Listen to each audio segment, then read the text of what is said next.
সরবরাহ কম ও পরিবহন খরচ বাড়ায় পটুয়াখালীতে সবজির দাম বেড়েছে ৫ থেকে ১০ টাকা পর্যন্ত। এছাড়া মরার উপর খাড়ার ঘা হয়ে দাঁড়িয়েছে খাজনা ধার্য পদ্ধতি। এসব বিষয়ে বিস্তারিত জানাতে কলাপাড়া থেকে যুক্ত হচ্ছেন জসিম পারভেজ। জসিম, জানাবেন কোন সবজির দাম কত টাকা বেড়েছে, আর সবজির দাম বৃদ্ধি নিয়ে ক্রেতা বিক্রেতারা কি বলছেন?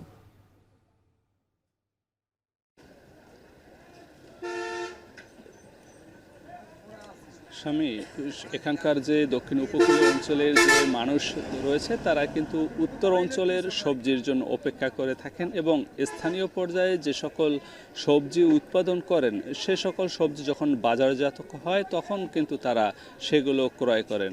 কিন্তু আমি এখন দাঁড়িয়ে আছি পটুয়াখালীর যে কলাপাড়া উপজেলার যে পাইকারি যে সবজি বাজার রয়েছে নাসনাপাড়া, এখানে আমরা এসে দেখেছি যে আজকে পটল প্রতি কেজি বিক্রি হচ্ছে ৫০ থেকে ৬০ টাকা, এখানে প্রতি কেজিতে বেড়েছে ৫ টাকা। কাঁকরোল বিক্রি হচ্ছে ১১০ থেকে ১২০ টাকা, এখানে বেড়েছে প্রতি কেজিতে ৫ টাকা। চিচিঙ্গা ৪০ থেকে ৫০ টাকা, এখানে বেড়েছে প্রতি কেজিতে ১০ টাকা। মিনা তরকারি বিক্রি হচ্ছে ৫০ টাকা প্রতি কেজি, বেড়েছে এখানে কমেছে ৫ টাকা। ঢেঁড়স বিক্রি হচ্ছে ৪০ থেকে ৫০ টাকা, বেড়েছে ১০ টাকা প্রতি কেজিতে। ঝিঙা বিক্রি হচ্ছে ৫০ থেকে ৬০ টাকা, বেড়েছে ৫ টাকা কেজিতে। বরবটি ৫০ থেকে ৬০ টাকা, বেড়েছে ১০ টাকা প্রতি কেজিতে। উস্ত বিক্রি হচ্ছে ৫০ থেকে ৬০ টাকা, এখানে বেড়েছে ৫ টাকা কেজিতে। গাজর ৪০ থেকে ৫০ টাকা বিক্রি হচ্ছে, বেড়েছে ১০ টাকা কেজিতে। টমেটো বিক্রি হচ্ছে ৬০ থেকে ৭০ টাকা, এখানে বেড়েছে প্রতি কেজিতে ১০ টাকা।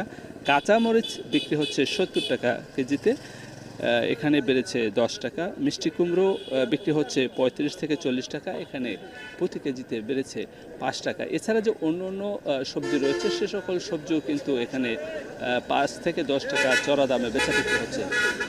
তো এখানকার ব্যবসায়ীদের সঙ্গে আমরা কথা বলেছি, তারা বলেছে যে পরিবহন খরচ উত্তর অঞ্চল থেকে যেহেতু সবজিগুলো আসে সেখানে সবজি নিয়ে আসতে তাদের পরিবহন খরচ সেটি অনেক বেড়ে যাওয়ায় সে সকল দামটা পড়ছে এখানে এই সবজির উপরে। এবং এখানকার যে খাজনার যে ধার্য করেছে প্রতি বস্তায় ১০ টাকা ধার্য করেছেন এখানকার পৌর কর্তৃপক্ষ, যদিও বাজারটা স্থাপন করা হয়েছে ইউনিয়ন পরিষদের এলাকায় সীমানায়, কিন্তু পৌর এলাকায় অন্তর্ভুক্ত করে তার খাজনা আদায় ব্যবসায়ীরা স্বস্তিতে নেই এমনটি আমাদেরকে জানিয়েছে। এই ছিল আমার কাছে সবশেষ সামনে। পটুয়াখালী থেকে সবজি বাজারের খবর জানাচ্ছিলেন জসিম পারভেজ।